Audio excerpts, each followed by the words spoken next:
Hello dear students, my name is Aman और Aman study guide में एक बार फिर से आप सभी का स्वागत है। दोस्तों, आज की इस वीडियो में हम बात करने वाले हैं मात्रक एवं मापन के बारे में, जो कि आपके क्लास 8 से लेकर क्लास 12 तक के सारे क्लास में ही पूछा जाता है।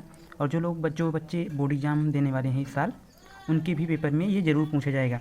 तो इसलिए सोचा गया कि चलो इस पर भी एक वीडियो बनाते हैं। तो वीडियो में बने रहिएगा। आज के इस वीडियो में आप ज़रूर कुछ नया सीखने वाले हैं, तो वीडियो को लास्ट तक जरूर देखिएगा। चलिए शुरू करते हैं। तो सबसे पहले हम जानते हैं मात्रक किसे कहते हैं। मात्रक एवं मापन हमारा टॉपिक है। और चलिए जानते हैं मात्रक किसे कहते हैं।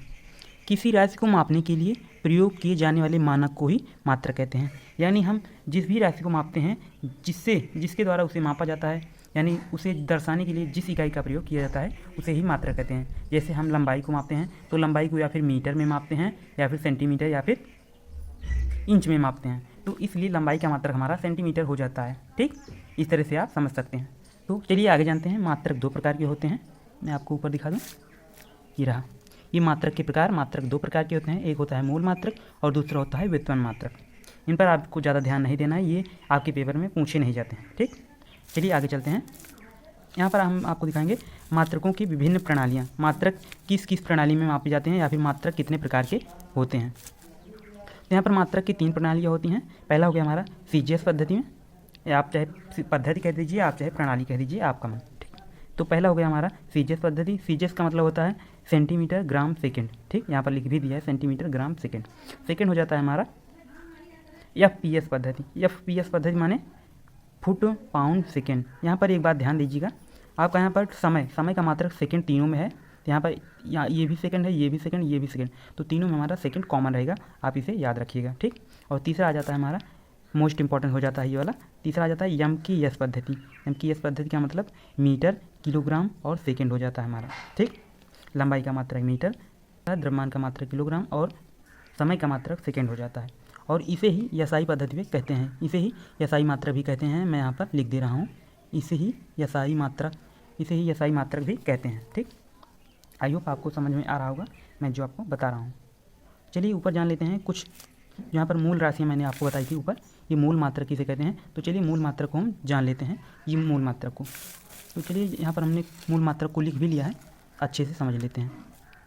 यहाँ पर मूल मात्रक हमारे 7 होते हैं, जो कि पहला है लंबाई। लंबाई का मात्रक मीटर होता है, मैंने आपको पहले भी बताया है। और यहाँ पर द्रव्यमान का मात्रक किलोग्राम होता है। समय का मात्रक सेकंड होता है। धारा का मात्रक एम्पियर, जिसे हम विद्युत धारा आई से प्रदर्शित करते हैं। यहाँ पर तापमान का मात्रक केल्विन होता है। और पदार्थ की मात्रा को मोल कहते हैं। और ये लास्ट हमारा हो जाता है ज्योति तीव्रता। ज्योति तीव्रता का मात्रक हमारा कैंडेला होता है। आई होप आप सभी को इतना समझ में आ गया होगा। तो चलिए आगे चलते हैं हम, और सदिश और अदिश राशि को सीखते हैं। तो यहाँ पर जानते हैं राशियाँ 2 प्रकार की होती हैं। एक होती है सदिश राशि, जो कि यहाँ पर लिखी हुई है, और दूसरी होती है अदिश राशि, जो कि यहाँ पर लिखी हुई है। चलिए हम इसे समझाते हैं आपको, सदिश राशि किसे कहते हैं। तो सदिश राशि हेडिंग डालेंगे और पढ़ेंगे, वे राशियाँ जिनमें परिमाण के साथ साथ दिशा होती है। आप वीडियो में बने रहिएगा, हम इसमें आपको ट्रिक भी बताएंगे कि आप इसे कैसे याद रख सकते हैं और कैसे समझ सकते हैं आसानी से। तो वीडियो के लास्ट तक बने रहिएगा। तो चलिए जानते हैं, वे राशियाँ जिनमें परिमाण के साथ दिशा भी होती है, उसे सदिश राशि कहते हैं। अब ये क्या है, परिमाण और दिशा क्या है इसमें।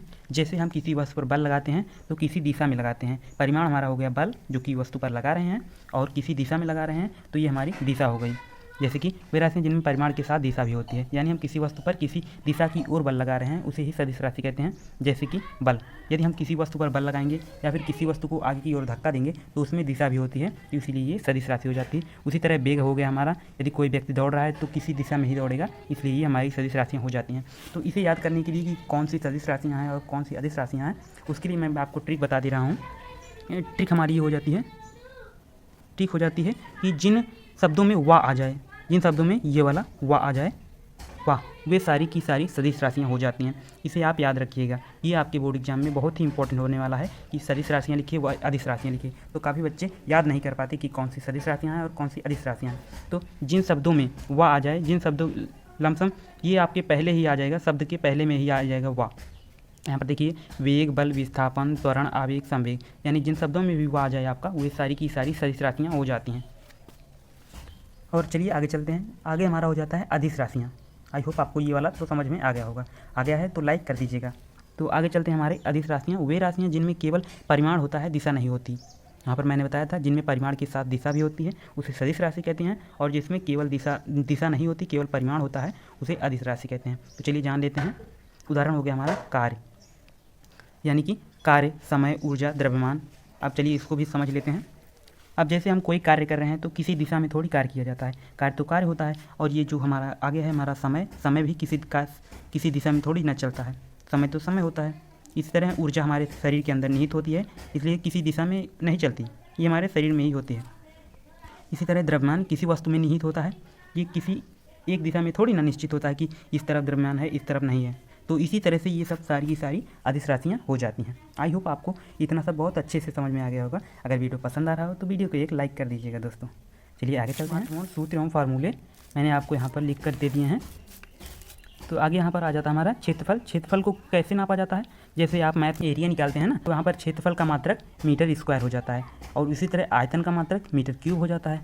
और यहाँ पर एक सूत्र भी है, चाल बराबर दूरी बटे समय। यहाँ पर दूरी का मात्रक मीटर होता है और समय का मात्रक सेकंड होता है, तो इस तरह से चाल बराबर मीटर प्रति सेकंड भी आप कह सकते हैं। और यहाँ पर कार्य एवं ऊर्जा का मात्रक जूल होता है, दोनों का सेम होता है, तो मैंने इस तरह से लिख दिया है, आप इसे समझ लीजिएगा, ठीक। और यहाँ पर विभवांतर का मात्रक वोल्ट होता है, प्रतिरोध का मात्रक ओम होता है, ओम का चिन्ह ये होता है, मैंने यहाँ पर बना दिया है ताकि आपको कोई भी परेशानी ना हो, ठीक।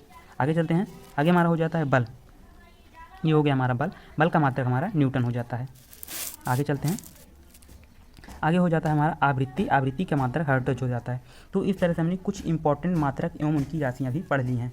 अगर आपको मोस्ट इंपॉर्टेंट मात्रक और मापन चाहिए तो